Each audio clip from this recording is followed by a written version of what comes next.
अघोराचार्य बाबा कीनाराम अघोर शोध एवं सेवा संस्थान बाबा कीनाराम स्थल क्रिंकुंड वाराणसी की प्रस्तुति। नवरात्र की पूर्व संध्या पर भक्तजनों को संबोधित करते हुए पूज्य अघोरेश्वर महाप्रभु बाबा भगवान राम जी ने नवरात्र अनुष्ठान हेतु कुछ इस प्रकार से दिशा निर्देश दिए हैं। बंधुओं, आश्रम में निवास करने वाले सज्जनों, आप सभी से इस नवरात्र के अवसर पर निवेदन करना चाहता था। वह यही निवेदन कर रहा हूं कि कल से नवरात्र का आरंभ होने वाला है। सब लोग जो लोग रह रहे हैं आश्रम में और जो लोग अभी रात्रि में आएंगे, सुबह तक लोग आएंगे, उन सब की तरफ एक तरह से ध्यान देना होगा और वह ध्यान ये भी देखना होगा कि ये लोग कोई ऐसे तत्व तो नहीं आपके साथ आकर घुल मिल गए हैं जिससे वो आपको, आश्रम को और भी कई एक परेशानियों को झेलना पड़ रहा है। क्योंकि ऐसे ऐसे जगहों में कुछ ऐसे तत्व भी प्रवेश हो जाते हैं। घरे खरिहानों में वह खैखड़ा धान भी होता है और पोस्ट धान भी आता है। उस आने पर वो उड़ तो जाता है, मगर तब तक वह मिला रहेगा जब तक उसको फटकारा नहीं जाएगा, ओसाया नहीं जाएगा, उड़ाया नहीं जाएगा। तो सड़े गले लोग भी ऐसे जगहों में आकर प्रवेश कर जाते हैं और उसका परिणाम बहुत अच्छे लोगों को भी भुगतना पड़ता है। तो इस पर भी ध्यान रहना चाहिए। साथ ही अपने सर सामान के सुरक्षा और व्यवस्था रखना चाहिए और अपने आसन पर, बिस्तरे पर बहुत स्वच्छता रखना चाहिए। बार बार उस पर दूसरे को बैठाना, उठाना इस पर्व पर अमान्य होता है। और जो कुछ उपलब्ध हो आश्रम की तरफ से, उसी से अपनी इस व्रत की में निर्वाह भी करना चाहिए। और यदि आपके पास साधन हो तो आप अच्छे से अच्छे अपनी व्यवस्था कर भी सकते हैं। उसमें किसी तरह का कोई बाधा पहुंचाने की किसी का कोई आवश्यकता ही नहीं पड़ेगा। तो सुबह अपनी पूजा इत्यादि करने की, या जब मंदिर में उस यंत्र के सामने जो कुछ भी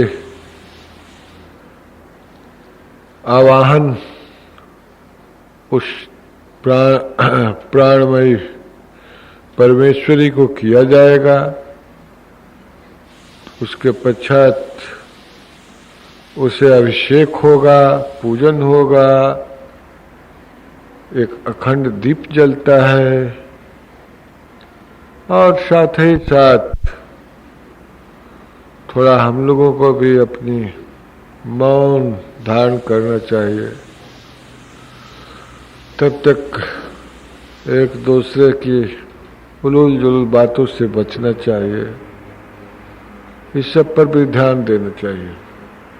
और नहीं तो जो कुछ हम लोग अपने घर पर, परिवार में, परिजनों या मित्र और साथियों के साथ करते रहे हैं, वही व्यवहार यदि हम इस अनुष्ठान महोत्सव में करेंगे तो फिर यहाँ रहना और वहाँ रहने में कोई फर्क नहीं पड़ेगा। तो इस अनुष्ठान महोत्सव के अवसर पर मेरा यही निवेदन है आप लोगों से, थोड़ा मौन और सतर्कता और हर तरह की चौकसी। कोई ऐसे व्यक्ति ना इसमें प्रवेश करता हो, ऐसे व्यक्ति को ना हम आश्रय देते हो जिससे कि परेशानियां बढ़ सके और कुत्ते बिलार पशु आकर मुख चाटे और हम टुक टुक देखता रहो, इस पर भी चौकसी बरतना चाहिए। अपने सफाई पर तो बहुत चौकसी बरतना चाहिए। पुष्प इत्यादि जो है उसको सब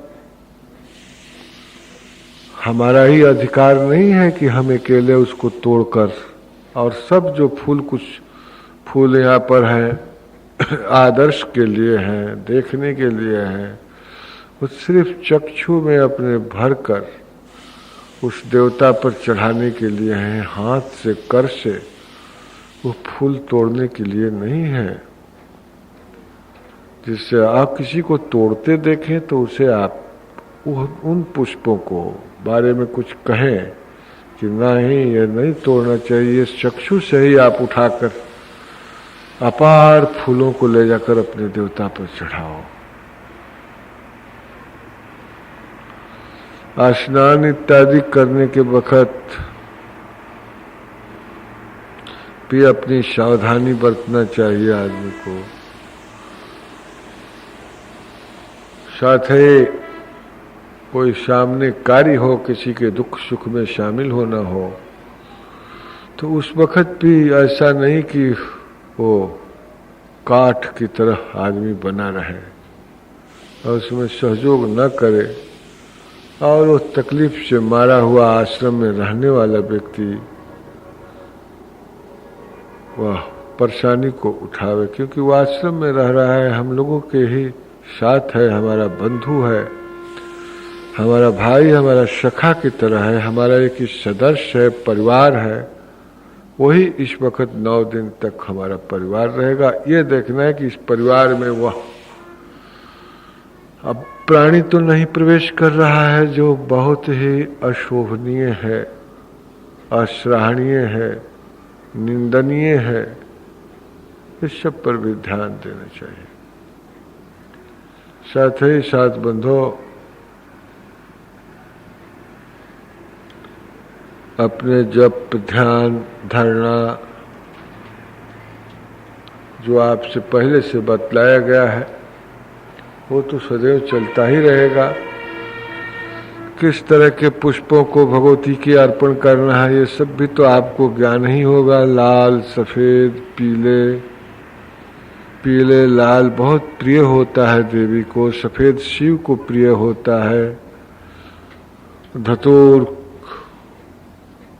और एकवर ये सब शिव के प्रिय होते हैं, कनेल, ओढ़ोल, गुलाब ये सब देवी के प्रिय होते हैं, महुआ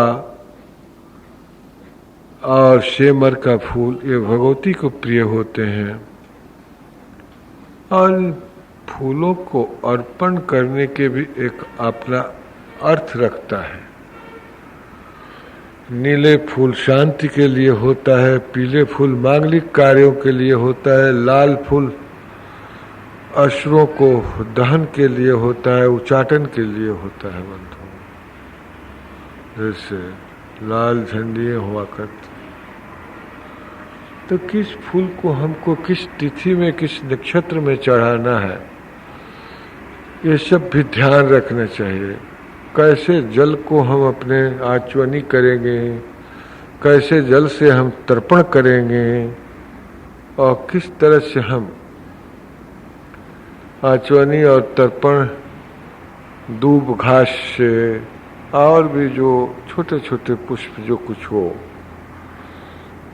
उनसे तर्पण इत्यादि के पश्चात तो जाप करेंगे, या जाप इत्यादि के पश्चात भी तर्पण कर सकते हैं, हवन कर सकते हैं।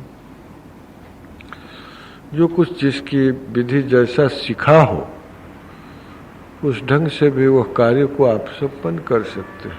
सबसे वह सतत दृष्टि रखना बहुत जरूरी है, नितांत जरूरी है। खान पान में आपको कोई परहेज नहीं बतलाया गया है। आप तो व्रत करने जा रहे हैं, व्रत लेने जा रहे हैं। आप थोड़ा आहार विहार जरूर, फलाहार इत्यादि जो भी कुछ करते हो दिन में अवश्य किया करें, क्योंकि उससे गर्मी का दिन है और उससे व्यथा उत्पन्न हो सकता है।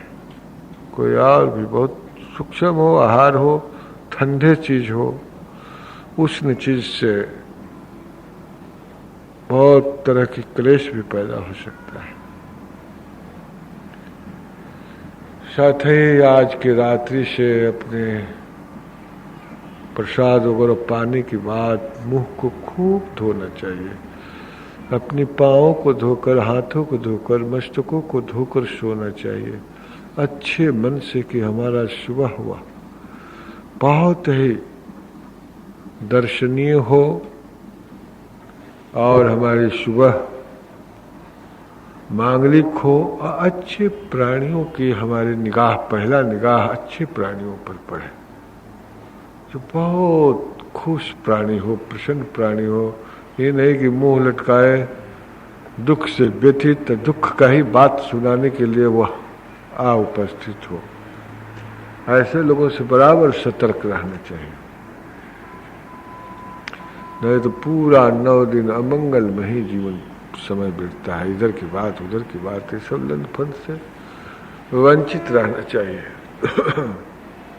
पूजा पाठ जाप इत्यादि के बाद, गुरुजनों की पूजा और देवताओं की पूजा के पश्चात, ध्यान धारणा के पश्चात जो बाकी समय पर मिले उसमें आप बैठकर और तरह की शास्त्रों या साहित्य, जो पवित्र साहित्य है या आश्रम की बहुत सी धार्मिक किताबें हैं, उसे भी आप पढ़ सकते हैं, सुन सकते हैं, दूसरे को सुना सकते हैं।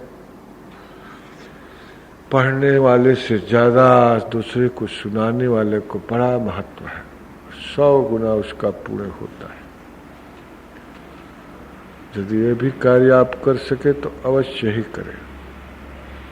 जिस तरह से देने वाले से ज्यादा दिलाने वाला का महत्व होता है, इसी तरह से पढ़ने वाले से ज्यादा पढ़कर सुनाने वाला का महत्व 100 गुना ज्यादा होता है बंधु।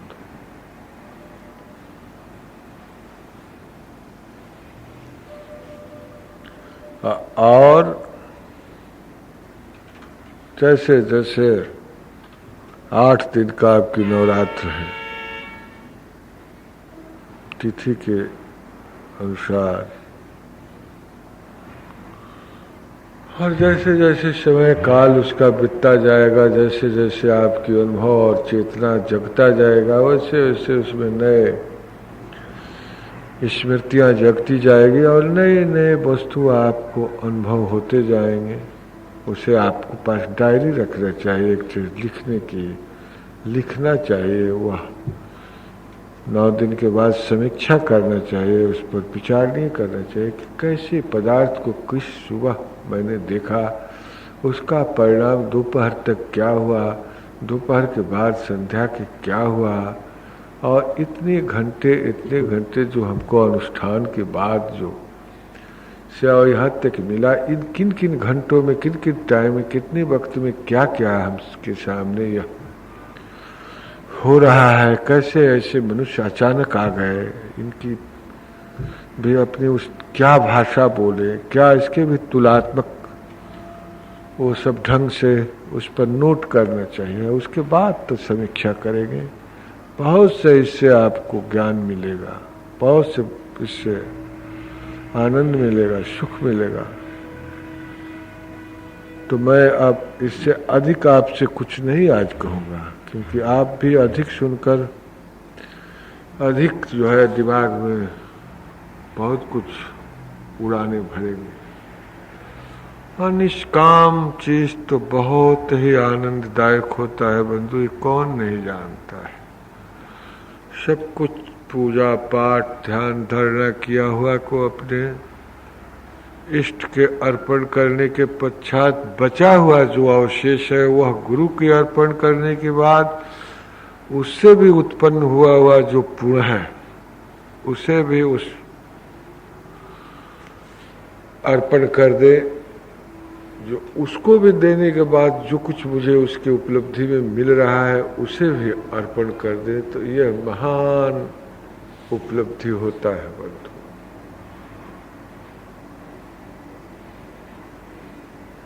और इतना करने के लिए बहुत बड़ी उत्साह की आवश्यकता पड़ेगा।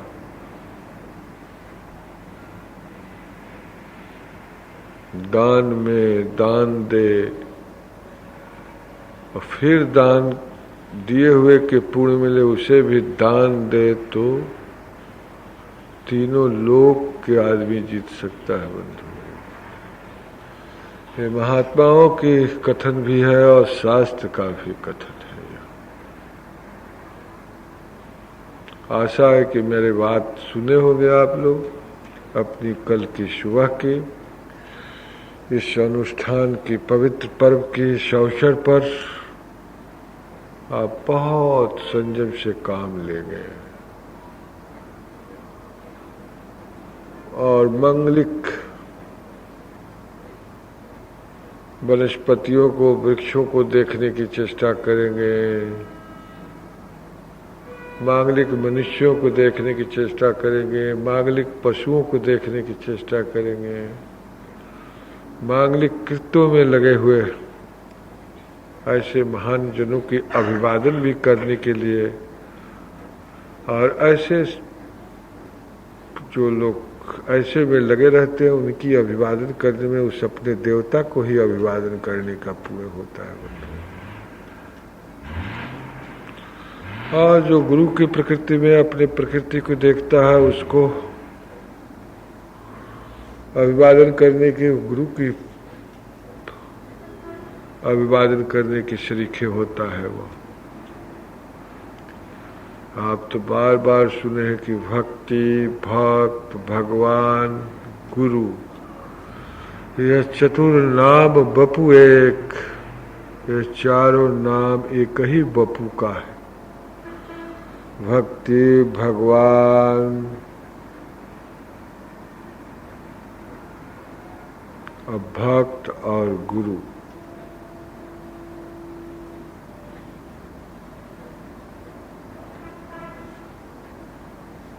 तो आशा है कि आप अपनी सुबह के उपासना काल में अच्छे मांगलिक जो कुछ भी आज तक पुण्यों का उपार्जन किए हुए हैं उन सभी पुण्यों में एक नए दिशा जोड़ेंगे, नए व्यवहार जोड़ेंगे, नए उन पुण्यों में नई एक योज जोड़ेंगे जो कि बहुत मूल्यवान होगा, वो यशस्वी होगा और आने वाली भविष्य आप सभी का उज्जवल हो, मंगलमय हो। आज का रात्रि भी आपको बहुत अच्छे हो, कल की सुबह भी आपकी सुंदर सुंदर बात सुनने के लिए, सुंदर सुंदर वस्तु देखने के लिए श्रवण चक्षु, सुंदर सुंदर वाणी उच्चारने के लिए आपके मुखार बिंद, आपके दांत की पंक्तियाँ, आपके हाथ और पाँव, ये सब कुछ सुंदर सुंदर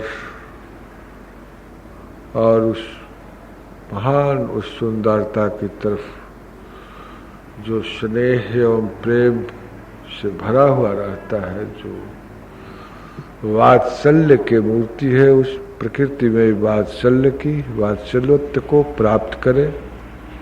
मैं इसी के साथ आज की रात्रि अच्छे गुजरे, कल की सुबह हम लोगों को अच्छे अनुष्ठान की उस पवित्रता, उस देवता की